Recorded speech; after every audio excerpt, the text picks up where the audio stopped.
Every designer I know right now is drowning in AI tools. So many new updates, so many new features, so many new tools every single week. And the problem isn't that there aren't enough good tools out there. It's that nobody really has a system on when to use what. So today I'm going to be walking you through the exact stack that I use to build internal tools or to build tools for clients. So without further ado, let's go ahead and dive into it. But guys, before we dive into today's video, I'd love to invite you all to my Discord community, the Creator Network, where a bunch of different startup founders, designers, developers from all around the world, and we get together every single weekday to talk about different tools, different topics, different genres. So if you guys are interested in joining that, link is down in the description below. All right, so here's the big picture. I have 4 layers in this workflow. It starts with design systems, and this is basically Figma. Figma is usually where your design system lives. This is still the tool where most designers feel comfortable with, and this is really where you do fine-tuned pixel work. And now the second layer here is quick or fast prototyping. So you can get your design systems, your designs, your components, whatever it is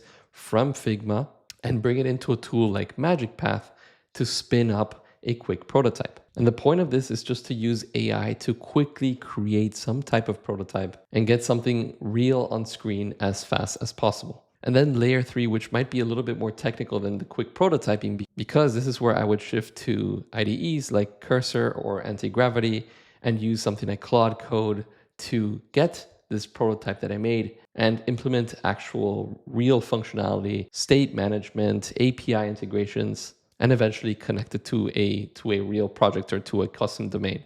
And then the last step, which is validation. This is something where most people usually skip, I see. And in this layer, what I do is I pressure test my assumptions before I go deep into implementation. So I literally just go in a cycle between these 2 layers. Because you build something great, but you have to prove that it kind of works. So let's start with the layer 1, right? We start off in Figma.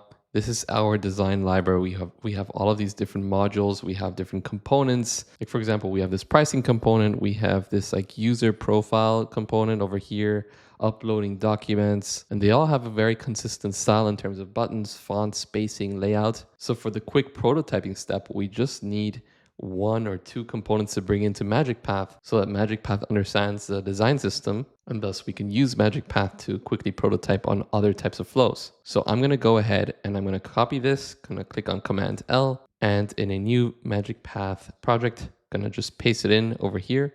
All right, perfect. So we get our Figma design inside of MagicPath. And so what I'm going to do now is I'm going to select the component, click on the 3 dots, and extract the theme from the design. And we get our theme extracted. And so the next thing that we can do is we can move a little bit over here on the side, double click to open up a new component. And then we want to select the theme that we just created, which is this one.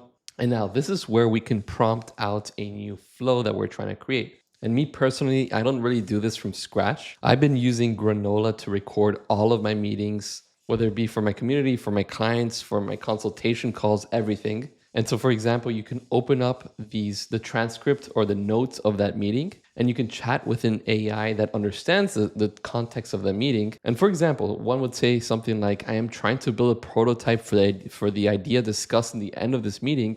How would that start page of that website look like? And we can then copy that prompt and paste it in here and hit submit. And if there are a few things that you want to tweak, like for example, the font, over here, you can click on edit on the top right and select that text, and you can adjust the font size. You can adjust the font width or weight, and you can continue adjusting different things throughout this design. We can delete certain things. And once you're ready, you can just click out and MagicPath saves it automatically. All right. And now once we're ready with this quick prototype, I can go ahead and select the component that I want, click on code, and we can open it directly in Cursor. And that's what I want to do. So we're going to click on open in Cursor, and we're going to copy this command. And I'm going to open my terminal, paste in this command, and we're just going to set up the project. And then it opens up automatically inside of Cursor.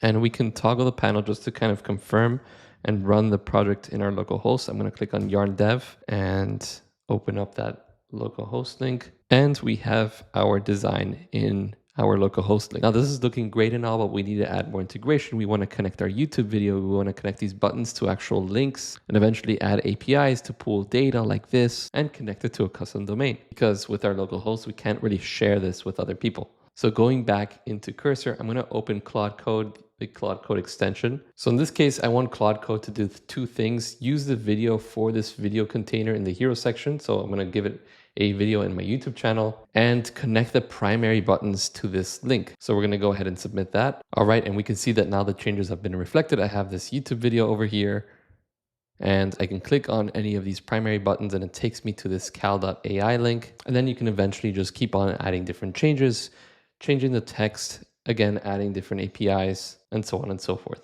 And now in order to get a preview link, I would want to ask Claude Code to connect to Vercel to give me some type of preview link. So I can say deploy the project in Vercel to get a preview link. And we can click on this preview link.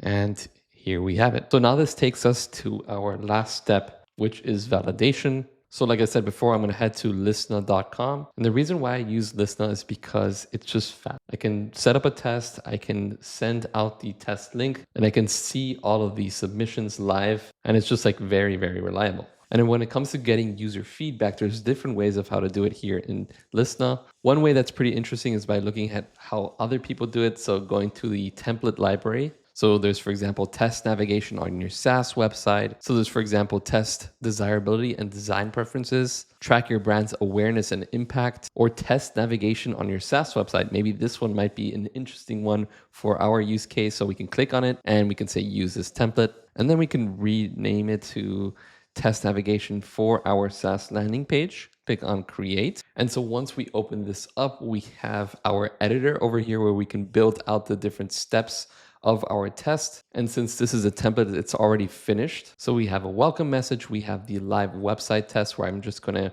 replace the link. So delete this and bloop. And then we can change the text over here to whatever we want. So I'm going to ask them to navigate to the CTA section, which is at the bottom. And we want this to be about 1 minute long. And we can give some follow-up questions after this task. And then for the second task, we want to ask them to find the section where users can submit their emails. And then we can add a final question where we can ask them to explain in their own words with voice how the software is supposed to work. And then we have our thank you message. And then we can go ahead and save this test. And then you can recruit from Lyssna's panel, which has over 690,000 panelists that speak different languages. Or you can set up a recruitment link, and that's what I'm going to be doing today. And slowly but surely, we start getting our different responses from different people all around the world. And you can see the results. So for example, in this first question, the first 3 people responding responded 4 out of 5. And you can click on the recording to view their steps over here, what they did and what they were writing. And you can view all of their different answers. And eventually you can set up other different types of tests like first clicks, and you can create like heat maps of where people clicked.